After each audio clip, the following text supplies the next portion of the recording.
Ramai yang memilih untuk simpan emas digital sebagai alternatif kepada emas fizikal. Tetapi ramai yang tak menyedari risiko tersembunyi di sebaliknya. Dengarkan video ni sampai habis tentang beberapa perkara penting yang perlu dipertimbangkan sebelum anda melabur dalam emas digital. Yang pertama sekali tuan-puan, tak ada pemilikan fizikal. Anda tidak akan memiliki emas secara fizikal, hanya dalam bentuk digital je. Jikalau berlaku gangguan teknologi atau ketidakstabilan platform, anda mungkin tak akan dapat mengakses pelaburan emas anda. Yang kedua tuan-puan, kebergantungan kepada pihak ketiga. Anda terpaksa bergantung kepada penyedia perkhidmatan atau aplikasi untuk membeli, menyimpan dan menjual emas. Sekiranya dah platform tersebut menghadapi masalah kewangan atau teknikal, pelaburan anda juga mungkin terjejas atau terpadam dan hilang. Yang ketiga tuan-puan, risiko cyber. Akaun digital tuan-puan terdedah kepada risiko penggodaman, penipuan dan kerosakan sistem berbanding emas fizikal yang boleh disimpan dengan selamat. Emas digital sentiasa berisiko jika tidak dilindungi dengan baik. Yang keempat tuan-puan, ketidakpastian perundangan.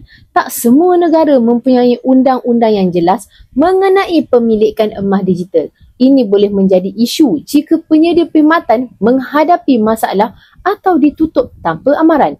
Jika ini berlaku, anda akan menghadapi kerugian yang besar.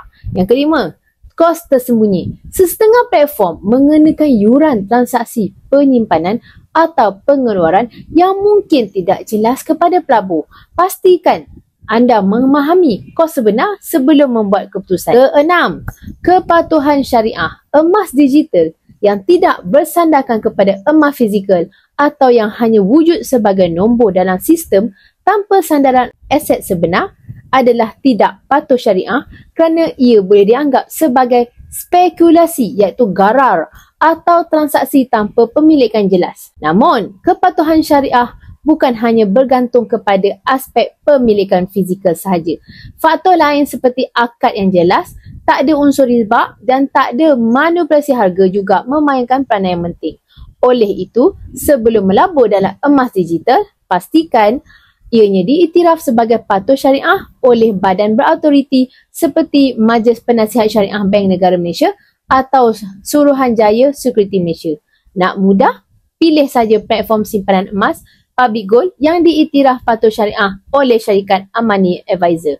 Anda boleh keluarkan emas bila-bila masa yang anda mahukan setelah mencapai matlamat gram emas yang anda mahukan. Kesimpulannya, tuan-puan, emas fizikal adalah kekal sebagai pelaburan yang selamat dan bebas risiko teknologi.